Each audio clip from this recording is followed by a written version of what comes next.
Tony Khan may be running out of allies by his side, but Dax Harwood, that mark from FTR, has jumped to Tony Khan's side as he's called out Eric Bischoff for being paid well to bury the company known as AEW, and he's also buried Eric Bischoff for stalking Tony Khan on his timeline. But hold on a minute.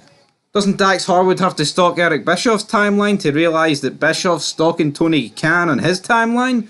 So about the timelines here, Tony Khan may be wearing a brace around his neck, but if Dax Harwood had his way, he'd probably have Tony Khan wearing a brace around his arse after he's done with him, because that's all Dax Harwood does. I mean, he just bums Tony Khan.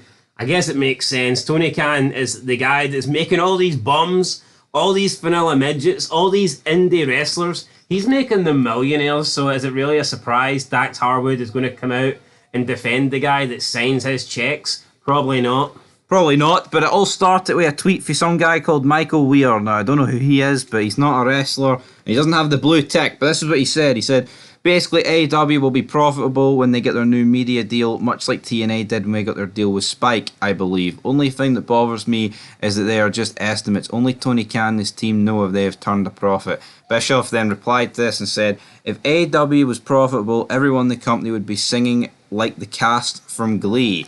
So, again, have you ever watched Glee? I haven't, but obviously Uncle Dax took exception to this and he said, Eric, I know it's your gimmick and the other guys pay you well to bury AEW, but checking out your timeline and all the Tony tweets and retweets, it looks very stalkerish.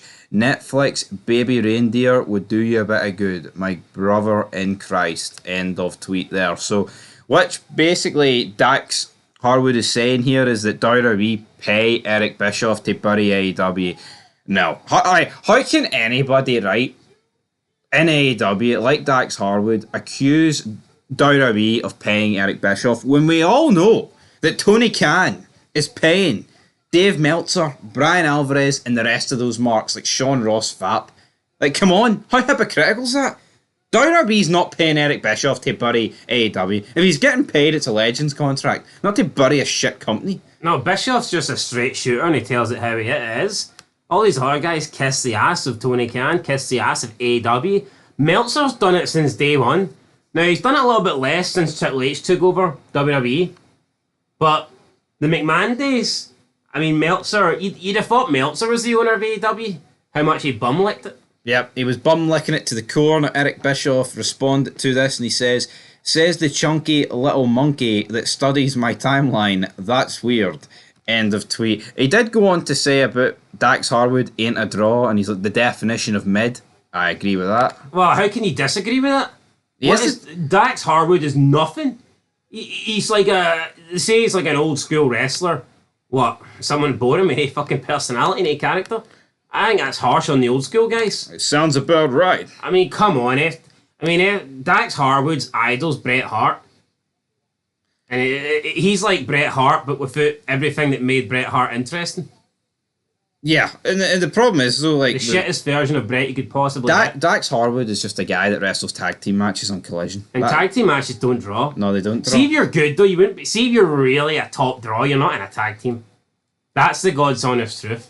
Despite some of the legendary tag teams, see if you are considered to be a top guy, you gravitate away from tag teams. Yeah, tag team matches draw when it's a collection of single stars, like we've seen at this Mania. The TLC matches, Mania X7, right? I do think that TLC 2 match is a draw. People are going to want to watch Mania because of that match. But here, you've also got the likes of Rock Austin on that card. But if you're a top guy, you will outgrow your tag team. Yeah. And it happened with JBL, happened with Edge and Christian, the Hardys, Dudley's to a lesser extent. But if you're a top guy and a top draw, then you will outgrow tag team wrestling. No, of course you will. As good as DX is, right? As much as we love Shawn Michaels and Triple H, they were bigger draws on their own. Oh, they were, absolutely. They were two guys that should be after world titles. Yeah, you can stick them in a tag team for a bit. And yes, DX is one of the most iconic tag teams of all time, iconic faction.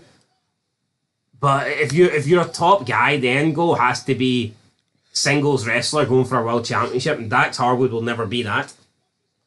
Yeah, Matt Kuhn says, how many people got a clean pin over MJF while he was champion? Dax and who else? That's not what mid means. Eric Bischoff said, hit me up when they can draw. That's the only thing that matters.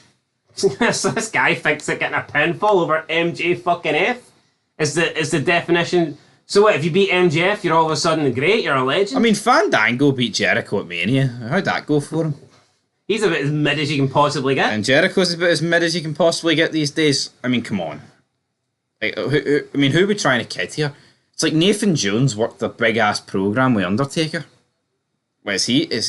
No, but how can a guy think, right, because Dax Harwood beat MJF while he was champ, he's a draw, and he's not mid?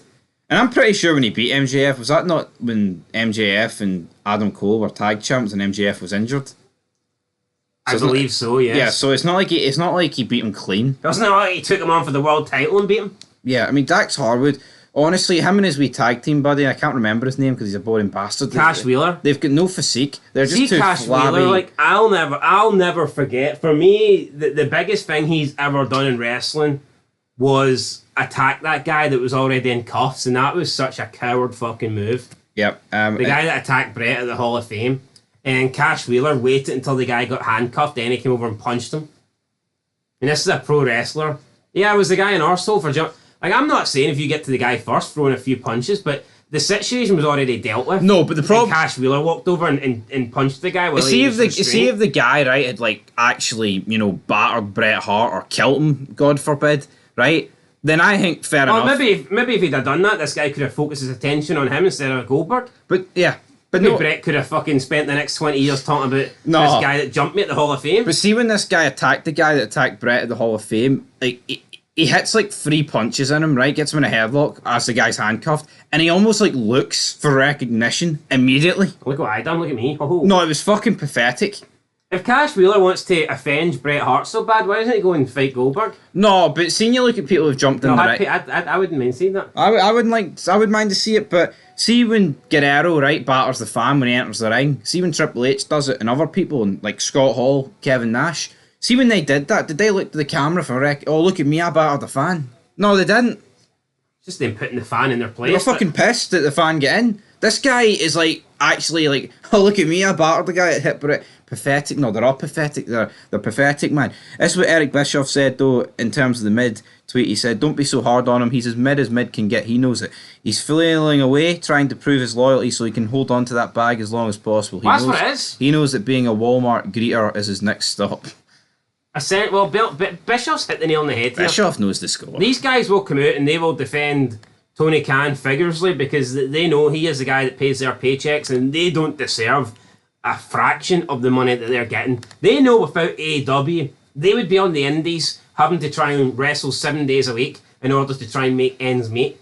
But because Tony Khan is around, these guys have got life-changing money despite not deserving it. Am I bitter towards them? I mean, not really. You know what? Good for them. I mean, it must be lucky for everybody to have a boss that hands them money they don't deserve and haven't earned, but that's the reason why it is. And Tony Khan can do no wrong in these guys' eyes. They will always defend Tony Khan. They will always have Tony Khan's back because he is the man that pays them money. So, it is what it is. It is what it is, guys. Anyway, till next time, I'm sure there'll be more on this. Tony Khan, Eric Bischoff, AEW, they love a good old Twitter beef. Till next time, peace.